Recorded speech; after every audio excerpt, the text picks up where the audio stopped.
میرا باس پارٹ 6۔ میں چائے پی کر فارغ ہوئی تو سوچنے لگی کہ اب کیا کیا جائے، کوئی کام تو ہے نہیں کرنے کو، لیکن بھوک زور کی لگی ہوئی تھی۔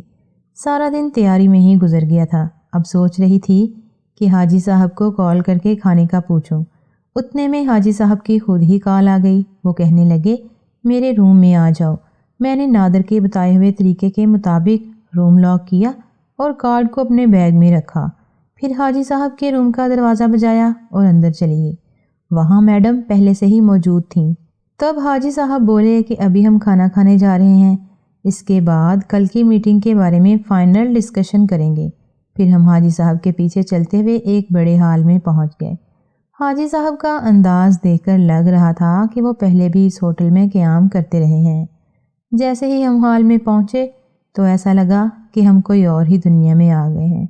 وہاں مقامی اور غیر مقامی مرد عورت پھر رہے تھے، اور کچھ عورتیں تو ایسے لباس میں تھیں کہ شاید ہماری بہت سی پاکستانی خواتین شوہروں کے سامنے بھی ایسے لباس میں نہیں آتی ہوں گی۔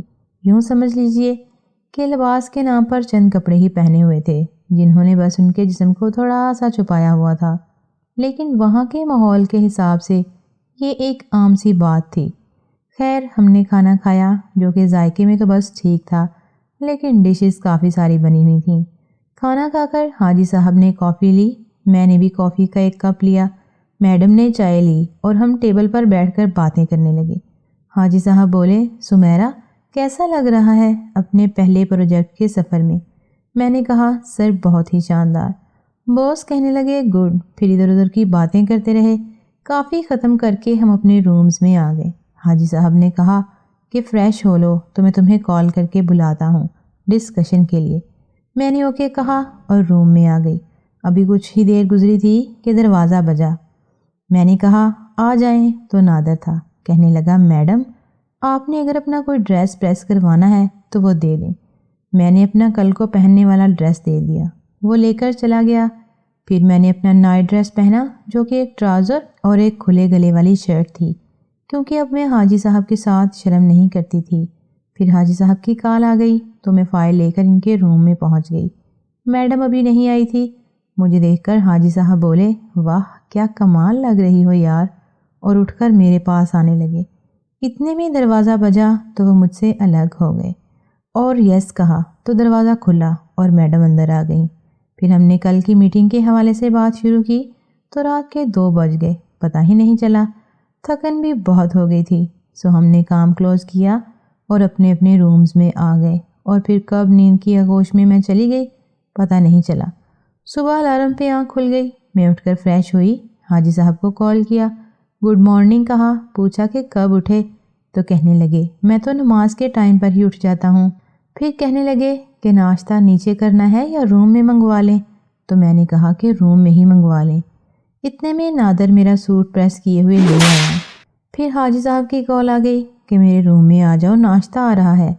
میں جب وہاں پہنچی تو ناشتہ لگ چکا تھا، میڈم بھی آ گئی تھی۔ پھر گپ شپ کے درمیان ناشتہ ہوا۔ حاجی صاحب بولے کہ 2 بجے میٹنگ ہے، ہم لوگ 12 بجے یہاں سے نکلیں گے، آپ لوگ تیاری کریں۔ میں اپنے روم میں آ گئی، 10 بج چکے تھے۔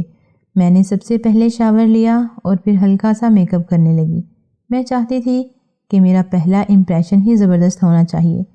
پارٹی میک اپ تو نہیں تھا، اس لیے فوراً میک اپ کیا، آئینے میں خود کا ایک بار مکمل جائزہ لیا، پھر اپنا سامان سمیٹا، بیگ تیار کیا اور اپنا ڈریس دیکھنے لگی جو کہ ایک جدید فیشن کے مطابق برانڈیڈ شرٹ جس کی لینتھ گھٹنوں سے کچھ اوپر تھی، اس کے نیچے ٹراؤزر کی جگہ درمیانی ہیل والے کوٹ شوز تھے اور شرٹ فٹنگ والی تھی جس کو پہن کر آستان چٹانوں کی طرح اٹھ جاتے تھے۔ ڈریس کا جائزہ لینے کے بعد میں نے ٹائم دیکھا تو 11 ہو چکے تھے۔ میں نے وہاں روم میں ہی اپنے سارے کپڑے اتارے، پھر باڈی سپرے کی، آدھی بوتل اپنے اوپر خالی کر لی، پھر چینج کرنے لگی۔ جیولری کے نام پر میں نے ایک بریسلٹ گلے میں لٹکایا اور کانوں میں خوبصورت جھمکے پہنے، پھر پرفیوم سپرے کیا اور آئینے میں ایک آخری جائزہ لیا۔ مطمئن ہو کر میں ٹی وی لگا کر دیکھنے لگی۔ 10 منٹ بعد حاجی صاحب کی کال آ گئی اور مجھے آنے کا کہا۔ میں نے اپنا بیگ اٹھایا اور ایک نظر روم پر ڈالی کہ کچھ رہ تو نہیں گیا، اور پھر روم لاک کر کے میں حاجی صاحب کے روم میں آ گئی۔ وہاں میڈم پہلے سے ہی موجود تھیں۔ دونوں نے میری ڈریسنگ کی تعریف کی۔ اتنے میں نادر آ گیا اور اس نے ہمارے بیگ اٹھائے اور ہم اس کے پیچھے چلتے ہوئے گراؤنڈ فلور پر آ گئے۔ چیک آؤٹ کرنے کے بعد نادر نے ہماری گاڑی تک ہمارا سارا سامان چھوڑا۔ حاجی صاحب نے 1000 بطور ٹپ سے دیے اور ہم وہاں سے نکل آئے۔ ابھی میٹنگ کے ٹائم میں 2 گھنٹے تھے۔ ہمارا سفر شروع ہوا۔ کچھ دیر بعد ایک عمارت کے سامنے حاجی صاحب نے گاڑی روکی تو بولے کہ یہ مونومنٹ ہے۔ میں نے سوچا اسلام آباد آئے ہیں، یہاں کا وزٹ بھی کر لیں اور ٹائم بھی ہے ابھی ہمارے پاس، تو ہم وہاں اترے۔ اندر آئے تو حیرت انگیز خوشی محسوس ہوئی۔ ایسا لگ رہا تھا جیسے قائد اعظم اور علامہ اقبال کے دور میں آ گئے ہیں۔ وہ زندہ جاوید ہمارے ساتھ ہیں۔ ایک حصہ دیکھا، بہت ہی مزہ آیا۔ ٹائم گزارنے کا پتہ ہی نہیں چلا۔ حاجی صاحب نے واپسی کا کہا تو ٹائم دیکھا، 1:30 ہو چکے تھے۔ پھر ہم اپنی گاڑی میں بیٹھے۔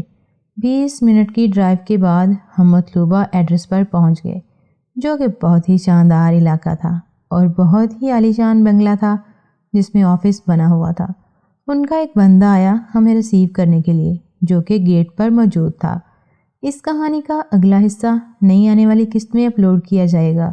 اگر آپ کو ہماری نالج پسند آئی ہو تو پلیز چینل کو سبسکرائب کر لیں اور ساتھ دیے گئے بیل آئیکن کے بٹن کو کلک کر لیں تاکہ ہماری نئی آنے والی قسط آپ کو آسانی سے مل سکے۔